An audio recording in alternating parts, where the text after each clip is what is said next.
User management, all user, sorry new user.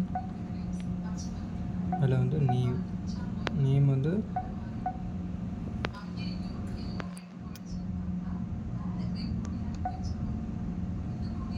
இங்கே கீழே 88 இருக்கு ஏபி.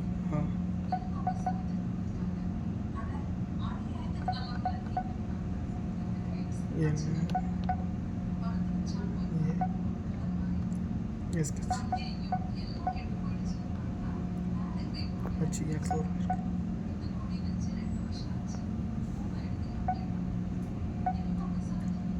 கிரியேட் ஆகிடுச்சா? இப்போ வந்து உங்களுக்கு 11 நான் சொன்ன மாதிரி 11 வந்திருக்கு. ஏன்னா 11 அவைலபிளாக இருக்குது. ஓகேவா? ஓகே. இப்போ நான் வந்து கார்டை ஆட் பண்ணுறேன். உங்கள் கார்டு உங்களுக்கு கொடுக்க வேண்டிய கார்டை வந்து இதை கார்டில் ப்ரெஸ் பண்ணி இதை கொடுக்குறேன். இப்போ கார்டு வந்து உங்களுக்கு ஆட் ஆகிடுச்சு. அவினாஸுக்கு 11 யூசர் ஐடி 11 கார்டு நம்பர் உங்களுக்கு காட்டுது. இப்போ நான் இதை வந்து ரெக்கார்ட்லேயே இருக்கட்டும். இப்போ வந்து உங்களுக்கு டோர் வந்து ஓப்பன் ஆகும். ஃபுல்லாக கவர் பண்ணிக்கோங்க. டோர் ஓப்பன் ஆகுதுல்ல? ஓகே. இப்போ நம்ம வந்து மெனு அட்மின் கார்டில் போயிட்டு யூசர் மேனேஜ்மெண்ட், ஆல் யூசர்,